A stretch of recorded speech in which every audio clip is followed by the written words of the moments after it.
बात शुरू करने से पहले हम इतने दूर से आए हैं तो मैं अगर हमारे कालकी भाई के बारे में अगर आप हमारे समाज के चिंतक हो तो अगर हमारी अंतिम बात भी सुने तो मैं आपके सामने पगड़ी उतार कर रखता हूं। आप ध्यान अपनी जगह पर बैठ जाए, अगर मान मर्यादा अपने समाज में है तो फिर उसके बाद में बात रखेंगे।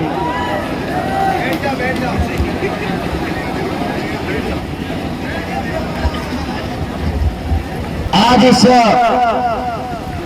गोविंदा राज तिलक भूमि पर हमारे आदिवासियों के नेतृत्वकर्ता भील राणा पुंजा की धरती एवं हमारे उसके बाद में दूसरा नंबर आता है तो हमारे मेघराज चित्तावड़ की भूमि एवं हमारे आदिवासी क्षेत्र विस्तार में रहने वाले इस कार्यक्रम में पधारे कर्मचारीगण, हमारे इस कार्यक्रम में पधारे पुलिस प्रशासन के अधिकारी, हमारे इस कार्यक्रम में पधारे गांव गांव से माताएं बहनें काका कटुम को, आप सभी को तहे दिल से इस गोविंदा की धरती को मैं उदा खराड़ी की धरती से जोहार नमन करता हूं। साथियों, हमें समझने में देर कर दी है साथियों, इसलिए कहीं ना कहीं हम चुप कर रहे हैं। आपको पता होना चाहिए हम जिस भूमि पर बैठे हैं उस भूमि का मालिकाना हक किसने दिलाया है। सीधा पॉइंट पर आते हैं साथियों। हमारा जो आदिवासी समुदाय है, जब प्रकृति का प्रादुर्भाव हुआ उसके बाद में मानव जीवन इस प्रकृति में प्रादुर्भाव हुआ तो मात्र मानव था, वो आदिवासी मानव था सबसे पहले। साथियों, जो बाहरी लोग आए उन लोगों ने यहाँ की व्यवस्था को खत्म करने के लिए साथियों उन लोगों ने धर्म के धंधे पकड़वाए कि इन एकता को किस तरीके से तोड़े। वहां से हमारे यहाँ जाति धर्म उच्च नीच के भेदभाव प्रारंभ हुए। साथियों, मैं ये कहना चाहता हूँ, आपको ये समझना होगा हम इस भूमि पर बैठे हैं, वो आपको हमारे पुरखों ने लड़ झगड़ करके, आपको मैं बता दूं 1898 में 1895 से लगा के 1858 में और 1842 से लगा के और पुरखे सदियों से लड़ते आ रहे हैं। आपको पता होना चाहिए जमीन पर बैठे हैं, वो जमीन का टुकड़ा भी किसने दिया है। और हम आज सूट बूट पहनकर नौकरी कर रहे हैं, अच्छे कलम अच्छे घर फैमिली चल रही है, वो किस वजह से चल रही है, उस मुद्दे पर जाना होगा हमें।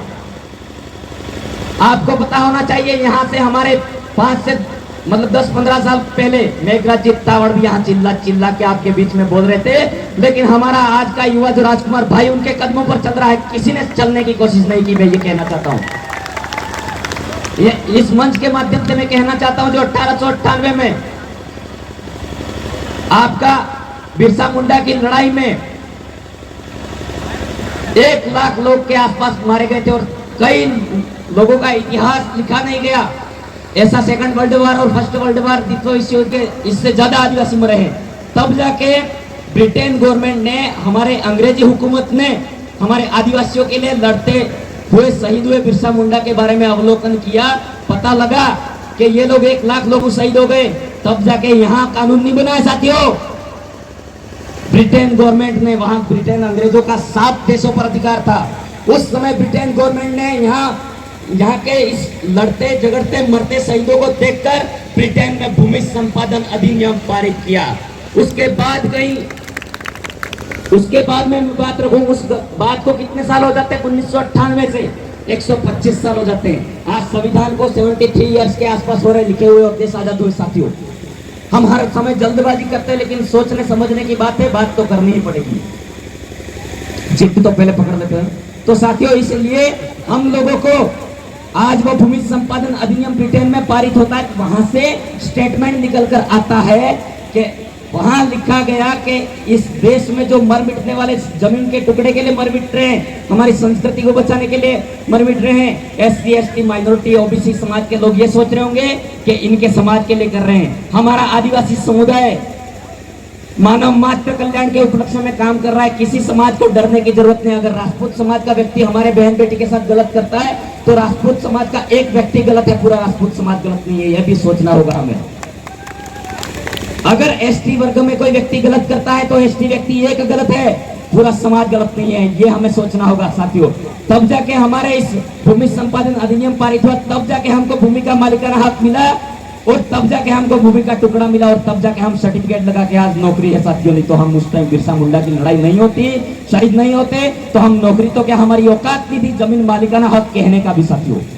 इसलिए हमें हमारे इस आदिवासी क्षेत्र विस्तार में जब भी शोषण होते हैं आप सभी को एक होकर काम करने की जरूरत है और एक साथ में कंधे से कंधा मिलाकर। वो जमाने गए तीर कमान और धनुष से, उनके उस समय उनकी जो व्यवस्था के अनुरूप कार्य करते थे, लेकिन हमारा आदिवासी समुदाय आज शिक्षा के दृष्टिकोण में आगे उत्थान कर रहा है, आर्थिक दृष्टिकोण से उत्थान प्रगति कर रहा है। हमें अंधविश्वास और पाखंडवाद से मुक्त होकर आगे बढ़ना होगा। हमारे समाज में कर्मचारी व्यक्ति यहाँ सोचता है कहीं न कहीं कि मैं क्यों बोलूं जनता बोले। हमारे साथ में टीचर लोग होते ये सोचते हैं कि मैं क्यों बोलूं, लोकेश भाई बोल रहे हैं। मैं खुले मन से कहना चाहता हूं मैं वार्ड पंच सरपंच एमएलए एमपी नहीं बनाने आया हूं साथियों। मेरे भाइयों मैं समाज का सर्टिफिकेट लगाया है, मैंने समाज का खाया है, मेरे पिताजी ने खाया, मेरे पुरखों ने खाया है, उस वजह से नौकरी हो साथियों। दुख होता है अगर आपने राजकुंवर भाई के और इस अन्याय के खिलाफ आप शासन प्रशासन से अनुशासित तरीके से अगर कार्य करोगे तो इस गोगुंडा क्षेत्र में जनरल लड़की के साथ भी अत्याचार अन्याय होता है तो आपको कंधे से कंधा मिलाकर साथ देना है। एसटी महिला के साथ होता है तो कंधे से कंधा मिलाकर साथ देना है। पूरे समाज समुदाय में इस आदिवासी क्षेत्र विस्तार में जब भी समस्या होती है हमारा आदिवासी समुदाय पुरखे जिस तरीके से सबको संरक्षण करने का प्रयास करते थे वैसा का वैसा हमें काम करना है साथियों। थोड़ा जल्दबाजी, रिकॉर्ड जल्दी ज्यादा हो गया क्योंकि जल्दबाजी टाइम हो रहा है इसलिए बोलना पड़ता साथियों। कईयों को समझ में आया होगा मैं ये मान सकता हूँ, लेकिन जितनी भी बातें समझ में आई ये बोल के चले गए लोकेश भाई थे खिरवाड़ा से ये करके नहीं जाना है, ये बातें हैं वो आपको ले जाकर ट्रांसफर करनी है।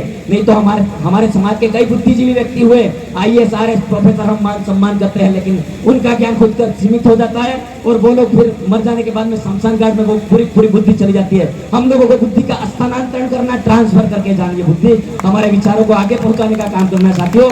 इसलिए मैं आप सभी से आशा अनुरोध करना चाहता हूँ, निवेदन करना चाहता हूँ इस गोविंदा राज तिलक की भूमि से साथियों कि आप लोगों को ये बातें हैं वो अपने सगे संबंधी परिवार में पहुंचानी है। जब भी समस्या होती है कर्मचारी को भी आने की जरूरत है।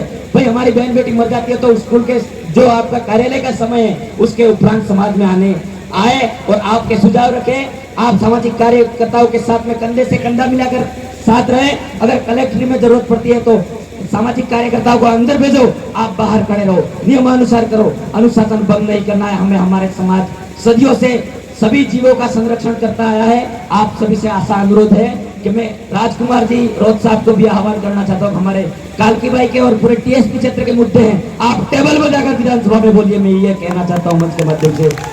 आपने मेरी बात को सुना, धन्यवाद। जय जोहार, जय आदिवासी, जय वीर प्रदेश। अब आगे